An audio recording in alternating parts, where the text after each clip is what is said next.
Today we are bringing all of the MMA news straight to you with timestamps if you'd like to skip to any part of the video. Hello everybody and welcome back to another video. If you are new here, my name is Kyle. I am your guy with too many YouTube channels, and welcome back to everything that you missed in MMA this week. Guys, this is where we cover it all. Again, with timestamps. If you'd like to skip to any part of the video, everything that's been going on, what's the MMA community been talking about, what's been going viral, we cover all of it. With that being said, let's get into it. And I want to start you guys off with taking you over to the UFC subreddit, because this was one of the most trending posts on the entire subreddit. Sorry, I'll just make my camera just a little bit smaller over here. Sorry about that. I know we're already starting off. I'm not used to my stream deck yet. But anyways, I still can't believe how Islam pulled off this ankle pick bloodied and exhausted in round 5. And honestly, that's completely true, and I really like to see that Islam Makhachev is finally getting a little bit of praise too, along with Dustin Poirier being able to fight that. But look at that. Like, you're sweaty, bloody, and you have that grip in the 5th round after having an absolute dogfight. Islam Makhachev still pulling it off. Like, he is a special athlete. Next up, guys, I want to take you over to arguably the biggest story of the week, and it's a really weird one, okay? Because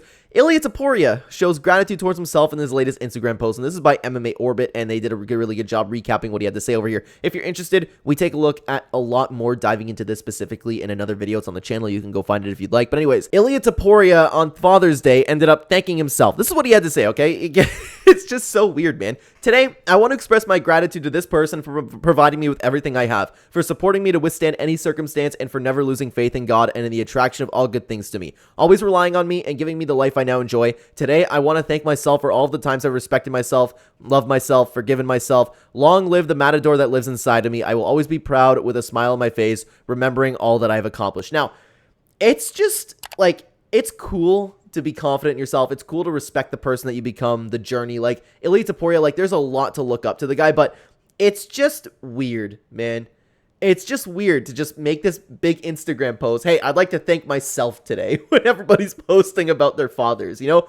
It's just really weird and cringe, but it's shockingly that people are replying to that and saying, oh my god, that aura is crazy. Like, it's strange to me, man. Next up, guys, I want to take you over to the UFC's Twitter page. It's official. The middleweight title will be on the line in Perth, and Israel Adesanya ended up actually getting another title fight against Dricus du Plessis. Now, there is a lot of controversy on whether or not Israel Adesanya deserves a title fight. He absolutely does not, but I'm not going to lie, I actually don't hate the fight. If it was up to me, I would be giving Sean Strickland the title fight, especially since he lost a controversial decision, then went on to win against a top contender, and I think that wholeheartedly deserves a title fight. The winner of Robert Whittaker, and not Ikram Aliskerov, but if it was Khamzat, they would give him a title fight. Maybe they're doing this because Khamzat Chimaev pulled out. Maybe they had some information beforehand, but I don't think he deserves a title fight at all, but I do understand why they're doing it. It is a massive fight, and the UFC honestly does need some massive fights right now. Let's keep going, though. Over back to the UFC subreddit, that Tom Touch ended up posting something that got a lot of attention on Reddit, and I was going to cover this anyways, but they did a good job at posting this, and plus, it was just something to show that the MMA community has been talking about. Bro waited 8 years for this opportunity. I respect the dedication. It's Rafael dos Anjos finally saying back, it's just a bruise, take some ibuprofen. It's just so funny because Conor McGregor never pulls out, and he gave Rafael dos Anjos such crap for that. It's funny that after all of these years, he's coming back and actually saying that. Let's keep going, though. Continuing the news on, Ariel Helwani posted this. Jake Paul and Mike Perry is a done deal per MVP officials. Cruiserweight boxing match is set for July 20th in Tampa, 8 rounds, and Jake Paul and Mike Perry are actually going to fight. Now, I like this for Jake Paul.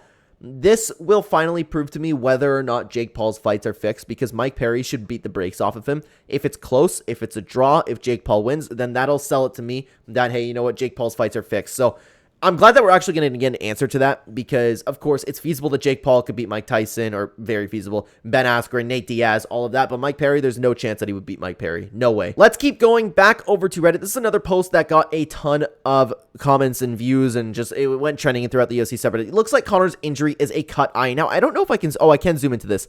I don't really see it. I can kind of understand, like, that it looks a little bit, it looks like there's something going on here, but I don't know, man.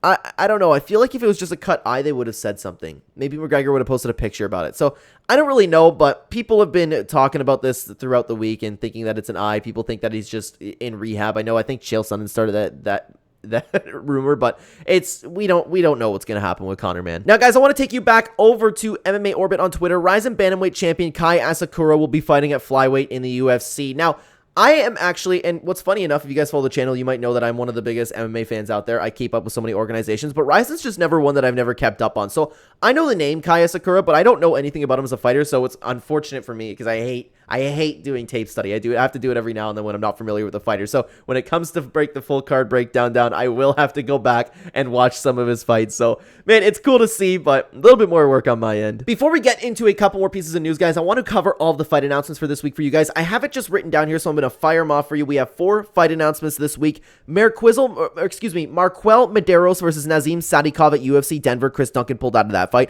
Zach Reese is back against Jose Medina August 24th. Jai Herbert versus Rolando Bedoya at UFC Abu Dhabi. And Javid Basharat versus Chris Gutierrez at UFC Abu Dhabi. Those are actually all banger fights. I like to see that Zach Reese is turning around so quick. Nazim Sadikov is always fun to watch, and I'm particularly really interested in Javid Basharat getting a top opponent, that being Chris Gutierrez. I think those are all fantastic fights, and I cannot wait to watch them. Let's keep going, guys. I want to bring you back over to MMA Orbit again. They've been covering some really good news this week, so if you guys haven't seen this, you got to check this out, okay? Alex Pereira putting into practice judo throw taught to him by Kayla Harrison a few weeks ago, excuse me. So if you guys didn't know, Alex Pereira has been training with Kayla Harrison, and check out what he's been putting in the work right now, man. Like, look at this. That's pretty good. That's pretty good. He's been looking pretty good right there. So there's been a lot of questions about his grappling. I've questioned his grappling as well, and he's training pretty hard on it. I wouldn't imagine, especially at Glover's gym, that why wouldn't you be training grappling that hard, right? Especially as the champion. Now, guys, arguably what the MMA community has been talking about most this week is this video posted by Michael Chandler. Obsession MMA posted it, and I will translate the post for you. So why? Oh, okay. I thought this was going to be a news page. I was just looking back for the video. But anyways, we're going to play the video. I'm just going to maximize it for you guys. Michael Chandler ended up posting this because, of course, the Conor McGregor fight ended up getting canceled, and it doesn't look like that it's going to take place anymore. But a very weird video by Michael Chandler. Just let's listen to it, and I have to pause it throughout so, of course, we can use it with fair use. It's not up to me to will outcomes into existence. It is up to me to do the work. Now, starting with this video, he has a good head on his shoulders. It looks okay. Like, that makes total sense. There's nothing you can control about your situation. You just need to work harder. We let the work talk. We do the work, and we do the work until we've become undeniable. Again, very well said. So far, so good, Michael Chandler. Come on. Don't you dare disrespect me by feeling sorry for me. That's the weird part. That's the weird part. I don't know about you guys, and I know it's a big meme right now to hate on Michael Chandler, especially whoever Conor McGregor fights is kind of going to get dogged on, right? But why can't I feel sorry for Michael Chandler in this scenario? The guy postponed arguably his prime. He's been waiting 2 years to fight Conor McGregor, and the fight got canceled again. Why is it disrespectful to feel sorry for him? I really don't get it. Like, it's just weird to me. Don't you dare disrespect me by having any kind of sympathy. Be emboldened by my situation.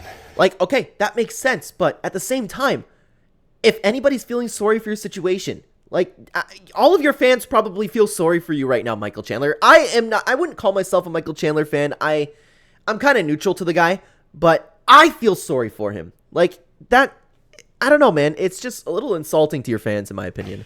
Be emboldened by my steadfastness and my immovability of hitching my dreams to a shooting star and continuing to move forward. Now, see, I understand what he's trying to get at. That's the problem. I understand all that. I understand his point. I understand he wants to be motivational. I understand that you could look at this from the perspective that he's trying to come across. But the problem is he's going around saying, don't you dare disrespect me by feeling sorry for me. I don't want to hear your sympathy. Don't you dare. Like, it's just strange to me. But there is so much more to this, guys. There is so much more. We're going to take a look at a bunch of replies, a bunch of creators replying to it, what the fans have been saying and replying to it. So if you're interested in seeing all of that, check out this complete dedicated video we have to it right here, guys. I will see you over there. Take care.